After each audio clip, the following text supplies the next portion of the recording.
लोग हार कर जीतते हैं, पर कांग्रेस के पास ऐसा हुनर है कि जीत कर भी हार जाएं। हरियाणा के राज्यसभा चुनाव में हुई कांग्रेस की जीत की कहानी कुछ ऐसी ही है। पार्टी के 9 विधायकों ने धोखा दिया, पर कांग्रेस के बड़े नेता इसके बाद भी दिल्ली में अपनी पीठ खुद ही थपथपाते दिखे। अगर बीजेपी के एक विधायक ने गलती न की होती तो कांग्रेस हार की हैट्रिक लगा देती। सवाल राहुल गांधी और उनकी लीडरशिप पर उठ रहे हैं। वे चुनाव को सीरियसली ही नहीं लेते हैं। अगर लेते तो फिर बिहार कांग्रेस के नेता मनोहर कहानियां नहीं सुनाते। कहानी एक नई शुरू हुई है वरुण गांधी की। प्रधानमंत्री मोदी से मुलाकात हुई है। वरुण के अच्छे दिन आने वाले हैं क्या? किस शुभ मुहूर्त की बात हो रही है? राजधानी में आज इसी की बात। नमस्कार, मैं हूं Pankaj Jha. Brought to you by Goldi Masale, Rajnigandha and Sensodyne DSP. Goldy chole मसाले, जहाँ जाएं रिश्ते बनाएं। गोल्डी लाए हैं फ्रेश लॉक टेक्नोलॉजी जो रखे मसालों को हर समय फ्रेश।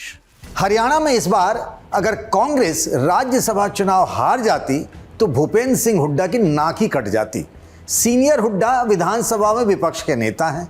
उनके बेटे दीपेंद्र रोहतक से सांसद हैं। हरियाणा को समझने वाले जानते हैं कि हरियाणा कांग्रेस मतलब हुड्डा परिवार। कांग्रेस की जीत के बाद भूपेंद्र सिंह हुड्डा को जरा सुनिए। चुनौती थी बहुत बड़ी, और चुनौती जो है अग्नि परीक्षा थी हरियाणा में कांग्रेस की, वो अग्नि परीक्षा पास कर दी। हुड्डा साहब कुछ क्रॉस वोट भी करे आपके विधायकों ने, कुछ उस पर कुछ कहेंगे आप? 5 विधायकों में ऐसा है जो क्रॉस वोटिंग हुई है उसका नाम नहीं लूंगा, लेकिन लोग समझ चुके हैं, लोग बदला लेंगे उनसे।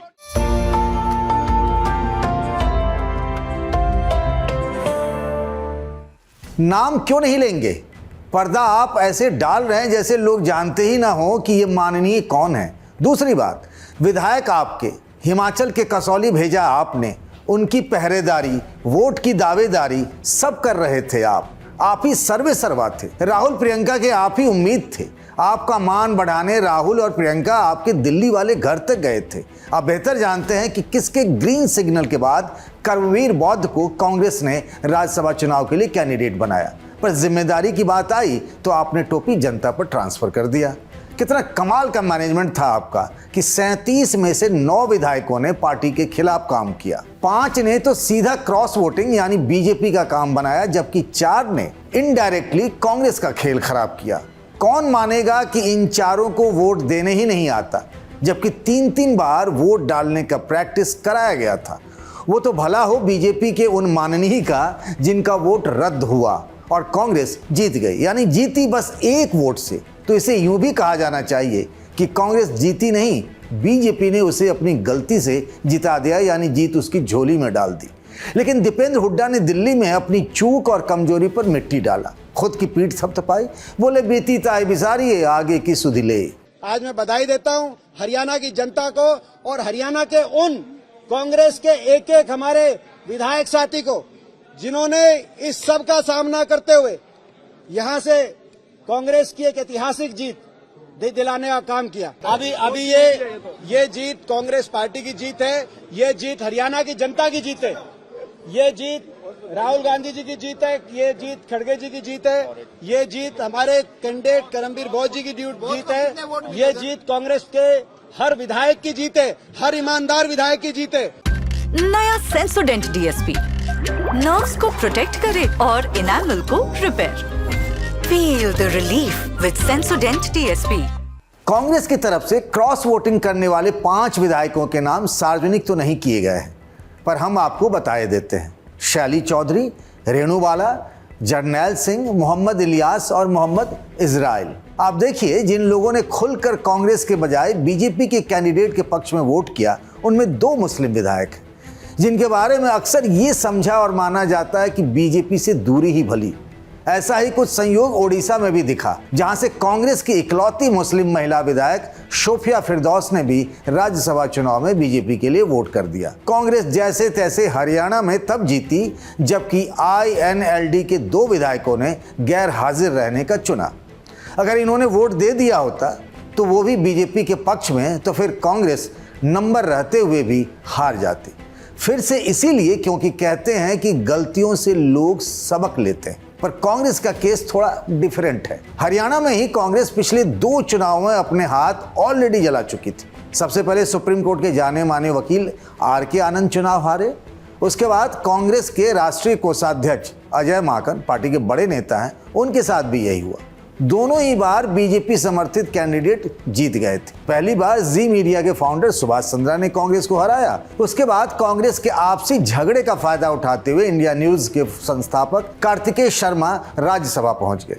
कांग्रेस की फजीहत हुई थी, इस बार कांग्रेस जीत गई, पर चर्चे उसके मिसमैनेजमेंट के ही हो रहे हैं, जहां कांग्रेस की कहानी राम भरोसे दिखलाई देती है। पिछले ही साल यूपी में राज्यसभा चुनाव में समाजवादी पार्टी के 7 विधायकों ने क्रॉस वोटिंग कर दिया था, लेकिन अखिलेश के चचा और समाजवादी पार्टी के राज्यसभा सांसद राम गोपाल यादव शायद वो बात भूल चुके हैं, तभी तो क्रॉस वोटिंग की कहानी में अलग ही पेच फंसा रहे हैं। हमें फर्स्ट हैंड जानकारी है नहीं कोई, मैं किस पे आरोप लगाऊं? हुआ जरूर होगा खरीद फरोख्त, वरना क्रॉस वोटिंग क्यों होती? क्रॉस वोटिंग तब होती है जब सत्ताधारी दल का विधानसभा अध्यक्ष हो और सत्ताधारी दल दूसरी पार्टी के लोगों से कहे क्रॉस वोट कर दो, आपका सदस्यता नहीं लेंगे, तभी होता है। सर, पर कहीं ना कहीं हम पार्टियों की भी तो जिम्मेदारी होती है ना कि अपने लोगों को संभाल कर रखे, क्योंकि ये किसकी नहीं जिम्मेदारी? बांध के रखे हैं कोई आदमी, जब बिक जाए कोई तो उस पर किसका बस है? यूपी वाले रामगोपाल जी को आपने सुन लिया। अब चलिए जरा बिहार चलते हैं, वहां तो और मजेदार जानकारी आ रही है। वैसे तो चुनाव में कांग्रेस के 3 ही विधायक गैर हाजिर रहे, पर अब जो पता चला है कि प्लान तो 4 का था भाई। बिहार के चंपारण इलाके से विधायक हैं, उन्होंने तय कर लिया था कि पलटी मारेंगे, पर बात फंस गई उनके पॉलिटिकल फ्यूचर को लेकर। तेजस्वी यादव ने तो हिसाब कर रखा था कि कांग्रेस के 6 विधायकों के साथ हमारा नंबर 41 हो जाएगा, AIMIM, BSP और लेफ्ट पार्टियों को जोड़कर। पर कांग्रेस के वो 3 विधायक जो वोट डालने नहीं आए, उनका दावा है कि इन्हें ऊपर से ही ये आदेश था कि जो मन में आए वही करिए, तो उन्होंने अपने मन की कर ली। 2 विधायक तो ये भी कह रहे हैं कि कैंडिडेट अगर OBC या दलित होता तो फिर हम एक पल को सोचते भी। कागज पर निर्दलीय पर दिल से कांग्रेसी पप्पू यादव को अपनी पार्टी के मिसमैनेजमेंट का रत्ती भर भी मलाल नहीं है। उन्हें तो मौका मिला और तेजस्वी पर फायर हो गए। देखिए, एक बात आप हमको बताइए, बात बिल्कुल सही है, लेकिन विपक्ष के नेता को इसकी जानकारी तो पहले भी थी। विपक्ष के नेता के दायित्व था कि कोऑर्डिनेशन सबसे बात करें। ना उन्होंने मेरे प्रदेश अध्यक्ष से, ना प्रभारी से, ना किसी अन्य लोगों से बातचीत किया, ना शीर्ष नेतृत्व से बातचीत की। ये तो गलत है ना। विपक्ष के नेताओं की जिम्मेदारी बनती है कि सबके साथ बैठक करें, बुलाएं, और जैसे को तैसा, ये जिम्मेदारी विपक्ष की। विपक्ष के नेता अपने, ये बात बिल्कुल है कि लोकतांत्रिक मूल्यों को कमजोर किया है, प्रेशर में चुनाव जीते गए, लेकिन जो विपक्ष की नेताओं की भूमिका होती है, उस जिम्मेदारी को उनको निभाने की जरूरत है। फायर तेजस्वी भी हो सकते थे, पर उनका अपना भी एक सिक्का खोटा निकला। सो यही कहकर रह गए कि अपनों ने धोखा न दिया होता तो बात कुछ और होती। जो 4 लोग जो भी एब्सेंट हुए हैं, इस पे हम बाद में अपनी प्रक्रिया देंगे, लेकिन आप ये कह सकते हैं कि अगर कुछ लोग, जिन लोगों ने धोखा ना दिया होता, तो आज हमारी जो है जीत तय थी, क्योंकि 6 की संख्या हम लोगों ने जो है पूरी कर ली थी। बात कांग्रेस की ही हो रही थी तो उसी से कहानी खत्म किए चलते हैं।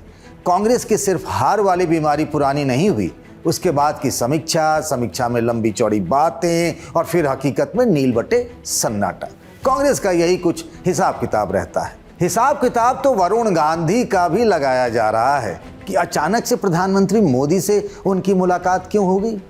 अब हो गई है तो फिर क्या उनका सियासी बनवास खत्म होने वाला है? क्या उन्हें कोई नया रोल मिलने वाला है? लंबे समय से 3 बार के सांसद रहे वरुण गांधी पॉलिटिकल सीन से गायब हैं। 13 मार्च को उनका जन्मदिन था, यानी हैप्पी बर्थडे। इसी बहाने उन्होंने पीएम से मुलाकात का समय मांगा था। समय पीएम से मिलने का बहुत लोग मांगते होंगे, पर अभी तो वरुण गांधी को ही समय मिला। 16 मार्च को वरुण सपरिवार पीएम से उनके घर पर मिले, पर उस मुलाकात की तस्वीर सोशल मीडिया पर डाली गई 17 मार्च को। पता चला है कि शुभ मुहूर्त देकर सुबह 11 बजे मुलाकात की फोटो पोस्ट की गई। क्या शुभ होने वाला है वरुण के साथ? बताइएगा कमेंट बॉक्स में। इस वीडियो को बनाया हमारे साथी शुभम तिवारी ने। बाकी खबरों के लिए बने रहिए द लल्लन टॉप के साथ।